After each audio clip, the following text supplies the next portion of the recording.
আজকের ভিডিওটা সিটিজেনশিপ সম্বন্ধে আছে। যদি তোমার কনসেপ্ট ক্লিয়ার থাকে তবে এটা তোমার জন্য না। আর যদি তুমি এখনও N NRI, persons of Indian origin, overseas citizens of India, এদের মধ্যে তফাৎ করতে পারছো না এবং সিটিজেনশিপ অর্জনের পথ কীভাবে অর্জন করতে হয়, কীভাবে হারিয়ে সিটিজেনশিপ হারাই তা সম্বন্ধে জানো না, দেন জাস্ট স্টে উইথ মি। চলো শুরু করি সিটিজেনশিপ। বলছে যে কোনো মডার্ন স্টেটে দু রকম কাইন্ড অফ পিপল থাকে, একটা হলো সিটিজেন আর একটা হলো এলিয়ান। সিটিজেন কারা? যারা এই দেশের অরিজিনাল নাগরিক, এবং এলিয়ান কারা? যারা বাইরের দেশের লোক এসছে। যেমন বর্তমানে কুয়েতে তোমরা দেখতে পাচ্ছ যে ওই দেশের 70% লোকই এলিয়ান, কিন্তু ভারতের ক্ষেত্রে তা অন্যরকম। বলছে এলিয়ান আর সিটিজেনের মধ্যে প্রধান তফাৎ হলো যে সিটিজেনরা বেশ কিছু অধিকার ভোগ করে যা এলিয়ানরা পায় না। এখন বলছে যে এলিয়ান দু রকমের হয়, একটা এলিয়ান হলো ফ্রেন্ডলি এলিয়ান আর একটা হলো এনিমি এলিয়ান। বলছে এর মধ্যে প্রধান তফাৎ হলো যে দেশের সঙ্গে আমাদের বন্ধুত্বপূর্ণ সম্পর্ক আছে তারা হলো ফ্রেন্ডলি এলিয়ান, আর যে দেশের সঙ্গে বন্ধুত্বপূর্ণ সম্পর্ক নাই, যেমন আমাদের পরম মিত্র পাকিস্তান, তাদের হলো এনিমি এলিয়ান। এখন এনিমি এলিয়ান কিছু কিছু অধিকার ফ্রেন্ডলি এলিয়ান থেকে কম পায়, যেমন এই যে এনজয় প্রোটেকশন। কি প্রোটেকশন? যে কোনো সময় অ্যারেস্ট করা যাবে না, এই টাইপের প্রোটেকশন শত্রু দেশ কখনো পায় না। এছাড়া এখানে বেশ কিছু মৌলিক অধিকার দেওয়া আছে, যেমন 15 নম্বর অধিকার, 16 নম্বর অধিকার, 19, 29, 30। এছাড়া লোকসভা, স্টেট অ্যাসেম্বলির কীভাবে অধিকার, এগুলা কী কী সিটিজেন হওয়ার জন্য কী কী অধিকার পাই তা এখানে আলোচনা করা আছে, যা আমরা পরবর্তী চ্যাপ্টারেও পাবো। তাই আমরা এটা ভালোভাবে পরে মৌলিক অধিকারের চ্যাপ্টারে কভার করব, তাই এখন এটা প্রয়োজন নেই। এরপরে চলে আসছি কনস্টিটিউশনাল প্রভিশন। কনস্টিটিউশনে কী আছে? বলছে কনস্টিটিউশন যখন লেখা হয় তখন শেষ হয় 1949 সালের 26শে নভেম্বর, কিন্তু কিন্তু কমেন্সমেন্ট কবে হয়েছিল, মানে কার্যকর কবে হয়েছিল? 26শে জানুয়ারি 1950 সালে। কিন্তু এতদিন তিনটা জিনিস সংবিধানের কার্যকর করে দেওয়া হয়েছিল, একটা হলো নাগরিক কে কে হবে, একটা নির্বাচন কিভাবে হবে, আর একটা পার্লামেন্ট বা সংসদ কিভাবে চলবে। তো নাগরিক কে কে হবে মানে 5 থেকে 9 নম্বর ধারাগুলো কার্যকর করে দেওয়া হয়েছিল, এবং 10 থেকে 11 দুটো ধারা সংবিধান চালু হওয়ার পরেই চালু হয়। তো প্রথমে বলে রাখি, সংবিধানের যে ধারাটা আছে এটা 5 থেকে 11 নম্বর ধারার মধ্যে আছে, এবং এটা প্রথমেই 5 নম্বর ধারায় কি আছে? বলছে 5 নম্বর ধারায় বলা হয়েছে যে পার্সন ডোমিসাইলড ইন ইন্ডিয়া, মানে যেসব মানুষ ভারতে বসবাস করছে। বলছে সংবিধান কার্যকর করার সময় যারা ভারতের স্থায়ী বাসিন্দা এবং তার বাবা বা মার ভারতে জন্ম, সে ভারতীয় নাগরিক। এবং এছাড়া সংবিধান কার্যকর হওয়ার 5 বছর আগে থেকে যেসব বিদেশি ভারতে থাকছে এবং ভবিষ্যতে থাকবে বলেও ঠিক করেছে, তারা ভারতীয় নাগরিক হবে। এরপরে 6 নম্বর ধারায় সে সময় দেশ ভাগ হয়, আর দেশ ভাগের পর ভারত আর বাংলাদেশ, মানে ভারত আর পাকিস্তানে দুই ভাগে ভাগ হয়ে যায়, এবং বহু লোক পাকিস্তান থেকে ভারতে আসে। এদের জন্য 6 নম্বর ধারাটা করা হয়েছে, মাইগ্রেটেড ফ্রম পাকিস্তান। বলছে 1948 সালের 19শে জুলাইয়ের আগে যারাই ভারতে এসেছে তারাই ভারতের নাগরিক, তবে কন্ডিশন আছে যে তাদের বাবা বা মা বা দাদু বা দিদা বা ঠাকুরদা বা ঠাকুরমার কেউ একজন অবিভক্ত ভারতের নাগরিক হতে হবে। এবার কথা হলো, যদি ওই ডেটটা মিস করে দেয়, 1948 সালের 19শে জুলাইয়ের পর আসে, তাহলে কি হবে? যে তাহলে কিছুই না, উপরের কন্ডিশনই সেম থাকবে, কিন্তু তাকে একটা রেজিস্ট্রি অফিসে, মানে যেখানে রেজিস্ট্রি হচ্ছে ওখানে গিয়ে নামটা অ্যাড করতে হবে। তারপরে চলে আসছি 7 নম্বর ধারায়। বলছে 7 নম্বর ধারায় ওদের জন্য অন্তর্ভুক্ত হয়েছে। বলছে কিছু কিছু লোক যারা দেশ ভাগের পর পাকিস্তান তো চলে গেছিলো তাৎক্ষণিক উত্তেজনায়, কিন্তু পরে বুঝতে পেরেছিল না, ভারতই তাদের অরিজিনাল দেশ, ও ফিরে আসতে চেয়েছিল বা ফিরে আসতে চেয়েছিল, তাদের জন্য অন্তর্ভুক্ত করা হয়েছে। Migrated to Pakistan but later return. হচ্ছে 7 নম্বর ধারায় বলা হচ্ছে যে একই প্রসিডিওর, বাবা মা দাদু দিদা ঠাকুরদা ঠাকুমার কাউ একজনকে অবিভক্ত ভারতের বাসিন্দা হতে হবে, কিন্তু এদেরকে একটা জিনিস আনতে হবে, যেটা হলো ওই দেশ থেকে মানে পাকিস্তান থেকে লিখিয়ে আনতে হবে যে তারা ভারতে স্থায়ী বসবাস করার অনুমতিপত্রটা আনতে হবে। এরপরে আছে 8 নম্বর ধারা। বলছে 8 নম্বর ধারায় কাদের কথা বলা হয়েছে? 8 নম্বর ধারায় বলা হয়েছে ওদের কথা যারা বিদেশে জন্ম নিয়েছে কিন্তু ভারতীয় অরিজিন আছে, ভারতীয় বংশের কিন্তু বিদেশে জন্ম নিয়েছে, Indian origin residing outside India. মানে বলছে যেসব ভারতীয় নাগরিক বিদেশে জন্ম নিয়েছে কিন্তু তাদের বাবা বা মা ভারতীয়, বা দাদু দিদা ঠাকুরদা ঠাকুরমা কেউ একজন ভারতীয়, তাকে ভারতীয় দূতাবাসে গিয়ে নাম লেখাতে হবে, তবেই সে নাগরিকত্ব পাবে। এবার 9 নম্বর ধারা, এটা খুব ইম্পর্টেন্ট ধারা। 9 নম্বরে বলা হয়েছে যে 9 নম্বরে বলা হয়েছে যারা অন্য দেশের নাগরিকত্ব গ্রহণ করবে তারা ভারতীয় নাগরিকত্ব পাবে না। আর 10 নম্বর ধারায় বলা হয়েছে যারা ভারতে এখন নাগরিক তারা পরেও নাগরিক থাকবে। এরপরে বলা হয়েছে 11 নম্বর ধারা। বলছে 11 নম্বর ধারায় বলা হয়েছে পরিষ্কার কথা যে পার্লামেন্ট যেভাবে ইচ্ছা সেভাবে আইন বানাবে এবং নাগরিকত্ব প্রদান করতে পারবে, এ ব্যাপারে কোর্টের কিছুই বলার নাই। তো এই 11 নম্বর ধারা ইউজ করে সিটিজেনশিপ অ্যাক্ট 1955 বানায়। এবার 1955-এ কিছু কন্ডিশন রাখে যে ভারতীয় নাগরিক হতে গেলে কি কি পদ্ধতিতে হওয়া যায়। তো বলছে এখানে 5টা কন্ডিশন আছে: বাই বার্থ, বাই ডিসেন্ট, এই যে দেখো, by birth, by descent, by registration, by naturalization, by incorporation of territory. বলছে জন্মসূত্রে বার্থে কীভাবে হবে?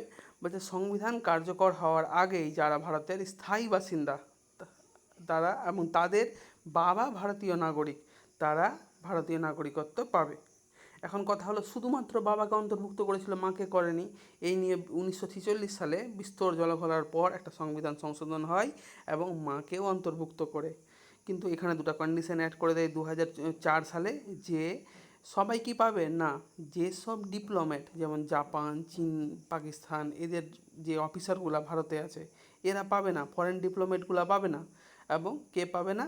শত্রু দেশের লোকগুলা এই অধিকারটা পাবে না, যেমন আমাদের পাকিস্তান পাবে না।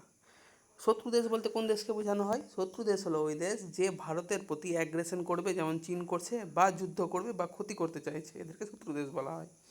এরপরে আসছে বাই ডিসেন্ট। ডিসেন্ট মানে হলো রক্তের সূত্রে। বলছে ভারতে সংবিধান কার্যকর করার সময় যারা ভারতের এ পার্সন বর্ন আউটসাইড, বলছে একজন মানুষ যে ভারতের বাইরে জন্ম নিয়েছে 26শে জানুয়ারি 1950-এর পর, কিন্তু বিফোর 1992-এর আগে is a citizens of India by descent যদি তার father was a citizens of India at the time of his birth. বলছে যদি তার বাবা ভারতীয় নাগরিক হয়ে থাকে, মানে 1950-এর পর এবং 1992-এর আগে যদি কোনো ব্যক্তি জন্ম নিয়ে থাকে এবং তার বাবা যদি ভারতীয় নাগরিক হয়ে থাকে তবে অবশ্যই সে ভারতীয় নাগরিকত্ব পাবে রক্তের সূত্রে। কিন্তু 1992-এর পর যদি হয় কি হবে? তো বলছে হিজ প্যারেন্টস ইজ, 1992-এর পর বলা হয়েছে যে সে শুধু বাবা না, বাবা বা মা যে কোনো একজনই ভারতীয় নাগরিক হলে সে নাগরিকত্ব পাবে। কিন্তু ডিসেম্বরের 2004 একটা কন্ডিশন আরোপ করা হয় যে অবশ্যই তাকে 1 বছরের মধ্যেই অ্যাপ্লাই করে দিতে হবে, না হলে সে পাবে না। এবার রেজিস্ট্রেশনের মাধ্যমে আছে। বলছে রেজিস্ট্রির মাধ্যমে কে কে করতে পারে? বলছে রেজিস্ট্রির মাধ্যমে করতে পারে এ পার্সন অফ সেই ইন্ডিয়ান অরিজিনের পার্সন যে অর্ডিনারিলি রেসিডেন্ট ইন ইন্ডিয়া থাকে, সে 7 বছর ভারতে থেকেছে অ্যাপ্লিকেশনের আগে। এছাড়া a person of Indian origin who is ordinary resident in any country or place outside আইনডিমে, বলছে অবিভক্ত ভারতের বাইরে বসবাস করছে এমন নাগরিকগুলা, মানে অবিভক্ত ভারত মানে বাংলাদেশ পাকিস্তানের বাদ দিয়ে অবিভক্ত ভারতের বাইরে বাস করছে এমন সাধারণ লোক আবেদন করতে পারে। আর এই নম্বরে বলা হচ্ছে যে আবেদন করার আগে অবশ্যই তাকে 7 বছর থাকতে হবে। আর সি নম্বরে বলা হচ্ছে ভারতীয় নাগরিককে বিয়ে করেছে এমন নারী সে নাগরিকতার আবেদন করতে পারে। এবং ডিএ বলা হচ্ছে যে মাইনর চিলড্রেন, অপ্রাপ্ত বয়স্ক সন্তান সন্ততি এই আবেদনটা করতে পারে।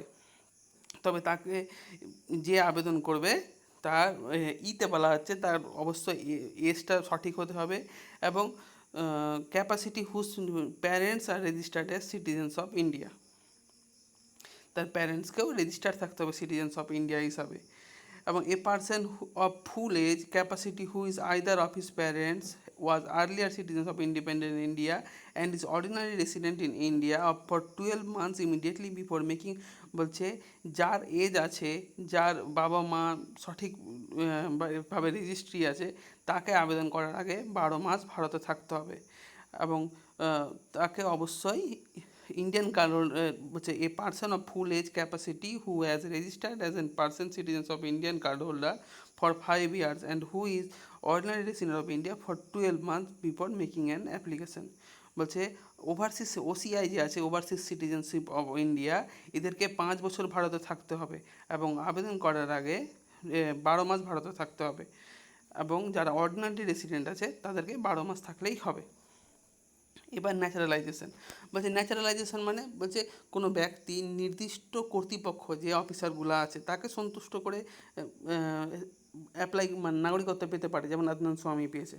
তবে তার ক্ষেত্রে যেসব জিনিস দেখা হয় যে যে ব্যক্তি যে দেশ থেকে এসে নাগরিকত্বের দাবি করছে বা ফর্ম ফিল আপ করছে, সেই দেশ কি ভারতীয়দের একই রকম সুবিধা দিচ্ছে কি দিচ্ছে না? যদি দেয় তাহলে ভারতও দিবে, যদি দেয় না তাহলে ভারতও দিবে না। এই কারণেই সোনিয়া গান্ধী মনমোহন সিংকে প্রাইম মিনিস্টার করেছিল। এবার বি নম্বর দেখো, বি নম্বরে বলা হচ্ছে যে that if he is a citizens of any country he undertakes renounce the citizenship. বলছে যদি কোনো ব্যক্তি ভারতীয় নাগরিকত্বের আগে ন্যাচারালাইজেশনের ক্ষেত্রে চেক করা হয়, যে শুধু আবেদন করলে হবে না, সে আগের দেশের নাগরিকত্ব ছেড়েছে কিনা তাও চেক করা হবে। তারপরে আছে বলছে that he is either resident in India, ও বলছে এটা চেক করা হয় যে সে কি ভারতে 12 মাস বসবাস করেছে আবেদনের আগে, বা ভারত সরকারের অধীনে কি চাকরি করছে। এছাড়া চেক করা হয় যে তার চরিত্র সৎ আছে কি না, সে ভারতীয় সংবিধানে উল্লেখিত 8 শিডিউলের যে কোনো একটা ভাষা জানে কি না, সে ভবিষ্যতে ভারতে থাকার ইচ্ছা আছে কি না। এই টাইপের কন্ডিশনগুলো ফিল আপ করলে তবেই ন্যাচারালাইজেশন মাধ্যমে নাগরিকত্ব অর্জন করতে পারে। আর বাই ইনকর্পোরেশন অফ টেরিটরি, বলছে ভারত স্বাধীন হওয়ার পর বেশ কিছু অংশ ভারত অধিগ্রহণ করে, যেমন গোয়া, দমনদিউ, সিকিম। এইগুলো যখন ভারত অধিগ্রহণ করে তখন ওই রাজ্যের বা ওই দেশের নাগরিকগুলো অটোমেটিক সবাই ভারতীয় নাগরিকত্ব পেয়ে যাবে। এটাই এরপরে বলা হয়েছে 6 নম্বরে দেখো স্পেশাল প্রভিশন কিছু দেওয়া হয়েছে যে কীভাবে আসাম অ্যাকর্ড হয়েছে, আসাম অ্যাকর্ডের ফলে কী হয়েছে। বলছে 1947 সালে ভারত স্বাধীন হলো, পাকিস্তান হলো, কিন্তু এই পাকিস্তান টিকে থাকলো না, পাকিস্তান যুদ্ধের কারণে ভেঙে গেল। এই পাকিস্তানে যে যুদ্ধের সময় যে প্রচুর হত্যা চলছিল, চরম হত্যালীলা পাকিস্তান সোলজারদের দ্বারা বাংলাদেশিদের উপর, এই অত্যাচার থেকে বাঁচার জন্য তারা ভারতে আশ্রয় নিতে শুরু করলো। এবং এই ভারতে যে আশ্রয় নিচ্ছিল, এই এই আশ্রিত লোকদের ভারতীয় নাগরিকত্ব দেওয়ার উপায়ে একটা কন্ডিশন অ্যাপ্লাই করে, যেখানে বলা হয় 1966 সালের পর, মানে 1966 সালের আগে যারা চলে এসেছে তারা নাগরিকত্ব পেয়ে গেল, কিন্তু 1966 সালের পর এবং 1971 সালে 25শে মার্চের মধ্য পর্যন্ত যারাই আসামে এসেছে বাংলাদেশ থেকে পালিয়ে, তারা বিদেশি ট্রাইব্যুনাল অনুসারে নাম নথিভুক্ত করতে পারবে। তবে কন্ডিশন একটাই, যে তারা 10 বছর বা 10 ইয়ার্স ভোট দিতে পারবে না। এবার আছে কিভাবে একজন নাগরিকত্ব হারাতে পারে। প্রথমেই বলে দিই যে ভয় পাওয়ার দরকার নেই। যারা জন্মসূত্রে বা জন্মের দিক থেকে বা রক্তের মাধ্যমে যারা নাগরিকত্ব পেয়েছি, মানে আমরা, এদেরকে নাগরিকত্ব কোনোভাবেই কেউ কেড়ে নিতে পারবে না। নাগরিকত্ব কোনভাবে কেড়ে নেওয়া যায়? দুই ক্ষেত্রে নাগরিকত্ব কেড়ে নেওয়া যায়। একটা হলো রেজিস্ট্রি করে যারা নাগরিক হয়েছি, আদনান স্বামীরা, আর ন্যাচারালাইজেশনের মাধ্যমে। এখন হলো বাই রিনাউন্সিয়েশন। প্রথমত কী হবে? রিনাউন্সিয়েশন বলছে কোনো লোক যদি স্বেচ্ছায় ভারতীয় নাগরিকত্ব ত্যাগ করতে চায় তবে অবশ্যই সে ত্যাগ করতে পারে, তবে তাকে একটা যুদ্ধের সময় ছাড়া যে কোনো সময় একটা অ্যানাউন্সমেন্টের দ্বারা ভারতীয় নাগরিকত্ব সে ছেড়ে দিতে পারে। এবার বাই টার্মিনেশনের ক্ষেত্রে বলা হয় যদি কোনো ব্যক্তি একের বেশি রাজ্যের নাগরিকত্ব গ্রহণ করে তবে অটোমেটিক সে ভারতীয় নাগরিকত্ব হারাবে।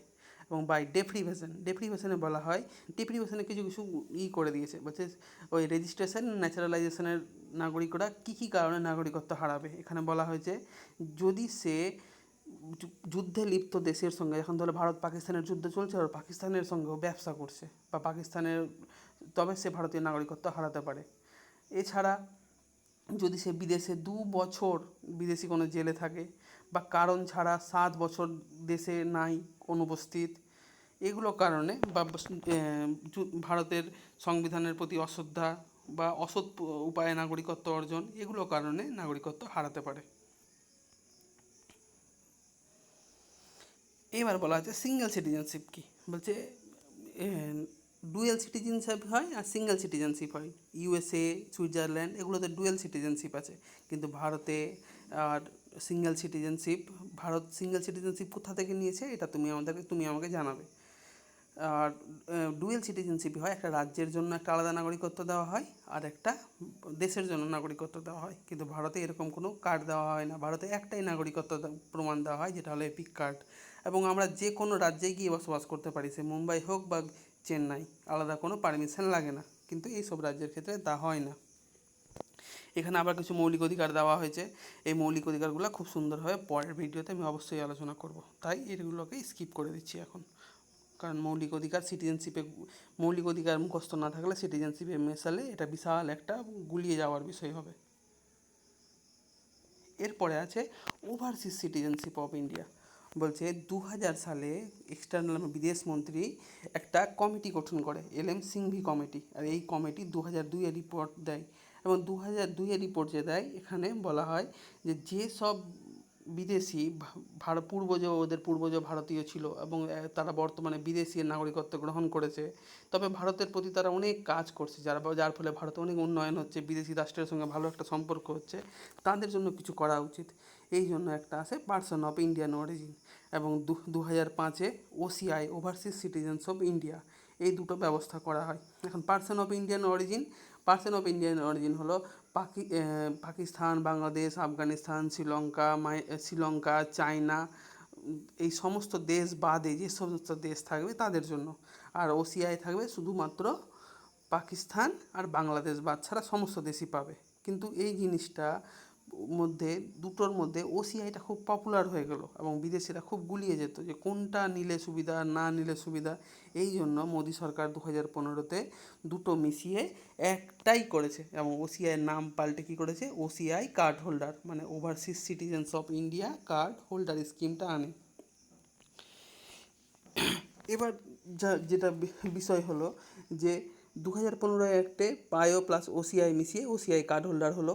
এবার ওসিআই কারা পাবে, ওসিআই পাবে যে সমস্ত ভিনদেশি, মানে যে সমস্ত ইন্ডিয়ান অরিজিন লোক আপাতত বিদেশের নাগরিক হয়ে গেছে এবং তাদের সংবিধান কার্যকরণের পর, মানে ওই 26শে জানুয়ারির পর তারা কোনো সময় নাগরিক ছিল ভারতের, তারা অ্যাপ্লাই করতে পারে, বা যে সমস্ত ভিনদেশি অ্যাপ্লাই করতে পারে যারা সংবিধান কার্যকরণের সময় নাগরিক হওয়ার যোগ্য ছিল। এছাড়া সেই সমস্ত ভিনদেশি যারা ওই রাজ্যে বা মানে সিকিম বা গোয়া এমন রাজ্য থেকে গেছে যা পরে ভারতে যোগ দিয়েছে, বা এমন একটা লোকের গ্র্যান্ড চাইল্ড আছে যে অবিভক্ত ভারতের নাগরিক ছিল। এছাড়া অপ্রাপ্ত বয়স্ক সন্ততি এরা অ্যাপ্লাই করতে পারে। এছাড়া ওই সমস্ত ফরেনার ওয়াইফ বা বিধবা বউগুলা যারা 2 বছর বিবাহের সম্পর্কের পর অ্যাপ্লাই করতে পারে, তার আগে পাবে না।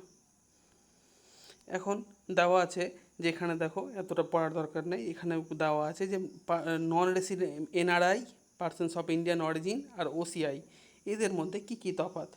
বলছে এনআরআইরা ভারতীয় পাসপোর্ট থাকে, মানে আজকে যে অমর্ত্য সেন বিদেশে গেছে বা বহু পাঞ্জাবি যাচ্ছে, এরা হলো এনআরআই, এদের পাসপোর্টটা ইন্ডিয়ান তবে এরা বাইরে থাকছে। আর পার্সন অফ ইন্ডিয়ান অরিজিন, এদের পাসপোর্টটা বিদেশি তবে এদের পূর্বজ কেউ ভারতীয় ছিল। আর ওসিআই হলো এই পায়েরই একটা পার্ট হলো ওসিআই, তবে অবশ্যই তাকে ওসিআই কার্ড হোল্ডার হিসাবে রেজিস্ট্রি থাকতে হবে ভারতে।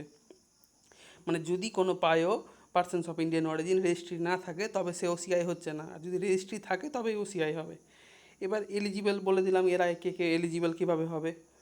এনআরআই তো যে কেউ হতে পারে, পার্সনস অফ ইন্ডিয়ান অরিজিন যারাই আছে বাইরে।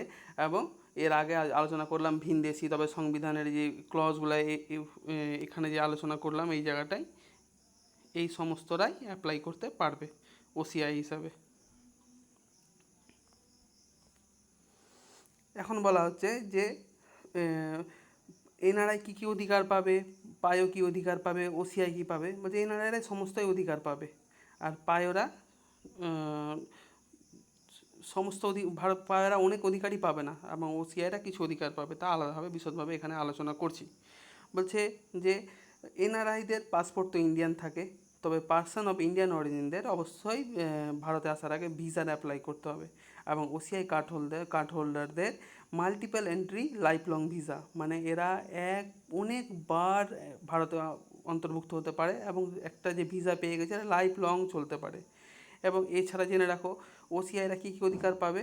বলছে যে ফরেন রেজিস্ট্রি অফিস যে আছে, যে কোনো বিদেশি ভারতে আসলে তাকে রেজিস্ট্রি করতে যে হয়, তাকে রেজিস্ট্রি করতে হবে না ওসিআইকে, কিন্তু এটা পায়োকে করতে হবে। আর এনআরআই তো আমাদের এই দেশের লোক, এদেরকে করতেই হয় না।